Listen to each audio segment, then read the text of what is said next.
Hello everyone and welcome to BTech Modding. This is part 2 of the new project ONDA version 2. This next to me is the parts we made in the last video, which I invite you to go watch if you haven't yet. You can see I mounted the radiator where it will go in the final product, as well as the ice ball, just to get some sneak peek of what the layout will look like, which is still pretty similar from the original ONDA, but obviously it doesn't have the Hydra Mini and it's all scratch built from 8 and 5mm aluminum. In this episode, the metal working will be replaced by some acrylic working. In fact, we're going to be making the Crescent moons out of that 15mm smoked acrylic I talked to you about in the first episode. Once that's all cut, I'll give you some insight on how this Crescent moon design actually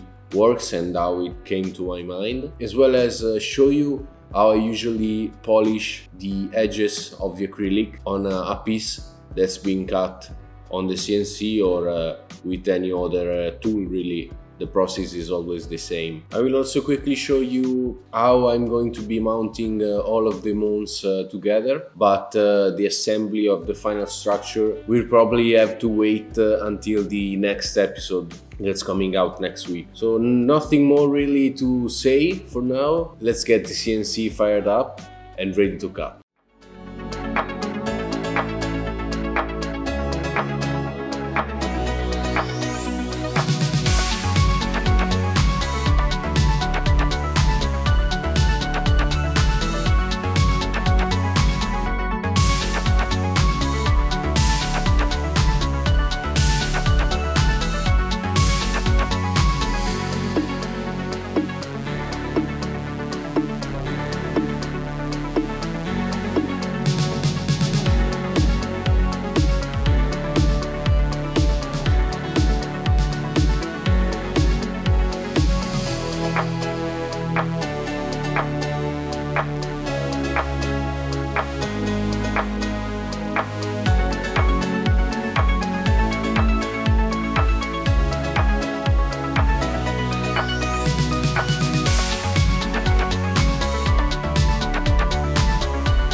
Okay, we have everything here. These are the 10 Crescent moons you just saw being cut, and this is part of the base slash pedestal that will be paired with the one you saw in the last episode, made out of 5mm aluminum. Here I have the aluminum part, and basically I will just double this and put them together, and this makes for a pretty hefty and thick pedestal. There will be enough to balance everything out and keep it well anchored to the surface. So there's not much else to say about this, so at least for now. So let's put it aside and talk a bit about the moons themselves. So here you have them, and once these are cut, it's some kind of puzzle to put them together, because you have to find the right order. The holes are all in different position in each crescent to be able to create this wavy look. By the way, Onda is actually the Italian word for wave, so that's where it came from. So seen like this, it doesn't look much different from the original one, but now I'm going to show you what it changed on the design for these new crescents, at least for some of them. So for example, we have the first one, which is actually the last one, the one that will go all the way to the right side when looking at it from the front. And it has this pocket, which allows one of the stands that will go to the pedestal. You can see it sits flush, and it will be fixed with 2 M4 screws. The first 4 moons will have the same thing by using slightly smaller brackets. The second and the 5th one will have another change, which is this kind of pocket. Still an 8mm pocket, because it's still a slot for one of the 8mm aluminum brackets that we made in the last episode. I have one of the 2 here, and this will basically sit like so.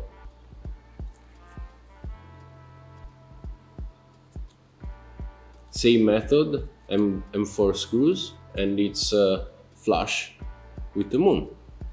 Pretty neat. I'm also pretty happy with the tolerances I got here, because my machine isn't very precise.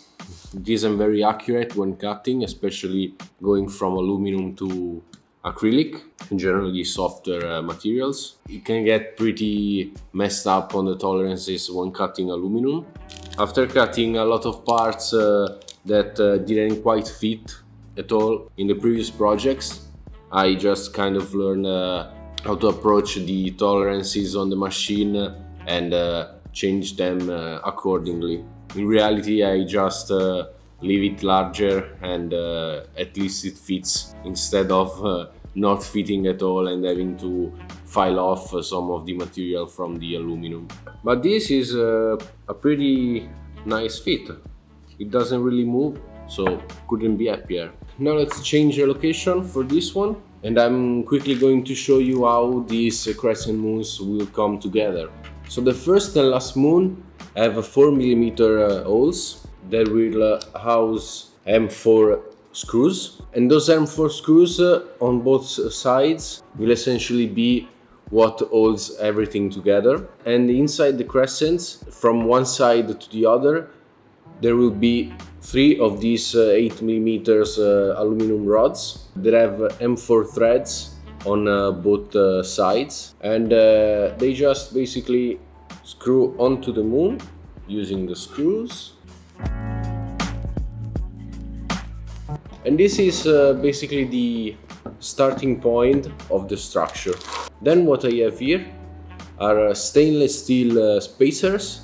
These are precision cut ones. In the first version of ONDA, I just bought some aluminum tubing and cut them with the miter saw. Obviously the miter saw doesn't have very good tolerances, and it doesn't get super straight cuts, and it did show in the final result. Not much from the photos or video, but when looking at it closely, you could notice some flaws in those. So this time I found these ones. Again, they're made out of stainless steel, and they're precisely cut. These are 35mm long, and they just about fits inside the mounting rods.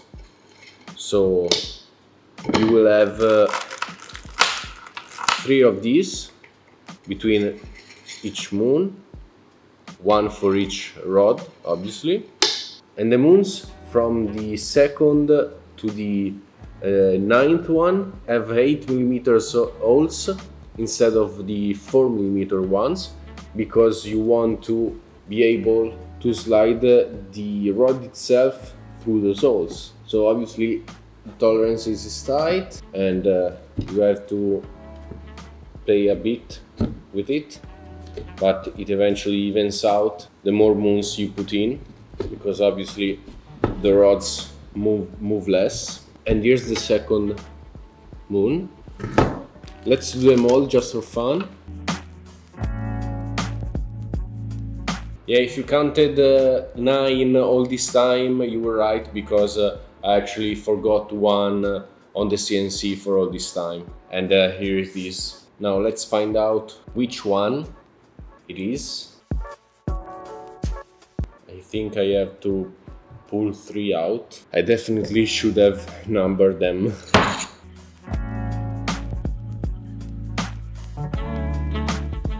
And here's the structure. The skeleton, the dinosaur skeleton. Looks huge. It's not really, just a perspective, I think. Not too bad. So yeah, you can see here I made a bit of a miscalculation. I think the rods are like 6mm too long. I'll just trim them. So how did I came up with this idea? When I made the first ONDA, it was my first project made with the CNC. So it was actually the first project that I made by using a Fusion 360 first. Before, I used to just think about what I wanted to do and make it right away without even making a draft, because I can't draw, so there wasn't an option. I basically knew nothing about 3D modeling, and I just literally went with the flow, and this is what I came up with. So I started sketching crescent moons and other weird shapes. When I got a shape that I liked, I started duplicating it and move it around a bit. Eventually I got this wavy design, which I really like, and I immediately knew it was going to be a banger, but it wasn't made using the software the right way. In fact, when I came to redesign the ONDA to make this version 2, I realized that the angles that these moons were respectively wasn't uniform. So what I mean is each of the first 4 moons is tilted by 10 degrees from the previous one. So random numbers, the first moon will be at 90 degrees, second moon will be at 80 degrees, the third moon at 70 degrees, the fourth moon at 60 degrees. Instead, from the 5th moon to the 10th moon, they're all tilted by 5 degrees. And I didn't notice this making the first ONDA, because I just eyeballed it and didn't use the move tool to rotate them. So you can kind of see the first 4 moons make a bigger wave, let's say. And yeah, I could have fixed it with the new version, but I think this is actually part of the design. It was a mistake, but it works, so I didn't change it. I think the size of the wave, place it starts with the place it ends, actually means a lot for the final look of ONDA. So I didn't want to play too much with it. I want to keep this part like the original, and I just left it as it is. I of course made all of the other changes to accommodate the scratch built case part, but the rest is still the same. So let's now pop one of these out, and I'll show you how I'm going to polish these edges. You're not going to see all of them polished up in this video, because I'm still a bit late on the schedule, so I will have to do that off camera. But you'll see them all polished up in the next video for sure. Okay, so we have one of the moons here, right out of the CNC. This wasn't actually cut with a Datron hand mill, so it doesn't have polished edges already. It's pretty clear because I used a Sorotech one specific for acrylic, so it's still pretty good. But even when I used the Datron one, I still prefer to smoothen out and polish the edges myself because I just like the end polished finish better. I think it's a lot smoother, at least with my machine, which leaves a lot of chatter and vibration marks. So it's just a standard operation for me, even with a CNC. So what we have here is all I use for my polishing phases. I start with 400 grit. I don't do lower because it's not necessary, especially for acrylic. And this is essentially to clean out all the imperfection like vibration marks and all that. Then I follow with 600 grit to remove some of the bigger scratches left from the 400. Then I go a bit higher with 1200. This is where things start to get real smooth. Then I go to 2000 and finally 3000. With 3000 it's already basically clear, but to really bring out the polish you need to have some kind of polishing paste, and I use this one, which is from Mirka, and it's called Polar Shine 10. It's not the finest of them all. I think the finest is 15, but this is what my epoxy resin shop sells, and it works amazingly on acrylic as well. What you do with this is you just rub it onto the surface you want to polish using some kind of microfiber cloth, preferably a clean one. I couldn't find a clean one, so I'll just use this one and find a little usable spot like this. So let's just get to work.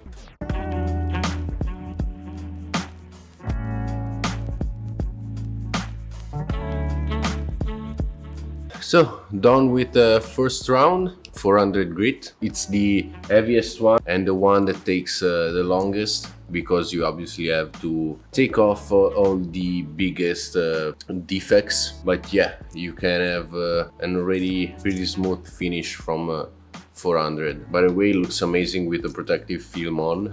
This blue is amazing, but it will be just gray smoked in the end. Okay, let's continue. 4 to 6 days later. Whew. Pro tip, don't work out your arms or shoulders the day before doing this. It's a pretty demanding task, I'd say. So, what I have here is the piece after all the grits. So this is the 3000 with no polish yet, and it's looking great. The polishing paste will give it a final bling. So we have our polishing paste, our microfiber cloth. Let's put some paste on the edge. You don't need a lot. Grab the clean portion of the cloth and start rubbing.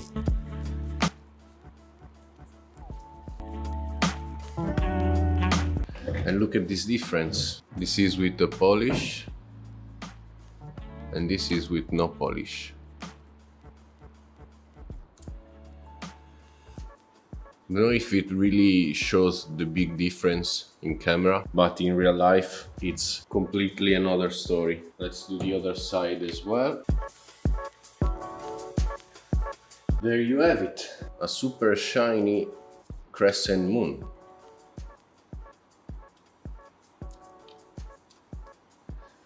Now tomorrow I will make all of the others and show you guys how they look together once polished. Obviously, as I said before, in the next video. So with this done, it's all for today. In the next episode, since all the parts are now cut, it will be time for the final assembly of the structure. I don't know if it will be the final episode yet. I think I will have to split the final assembly in 2 episodes. One for the final touches, like the little bits that I still have to drill from the previous episodes, and generally putting the structure together, and then mounting all the hardware and water cooling components. I think it might be worth splitting those into episodes, but we'll see. As always, if you don't want to miss the next episodes and see the finished product, I invite you to subscribe to the channel and also follow us on Facebook, Instagram,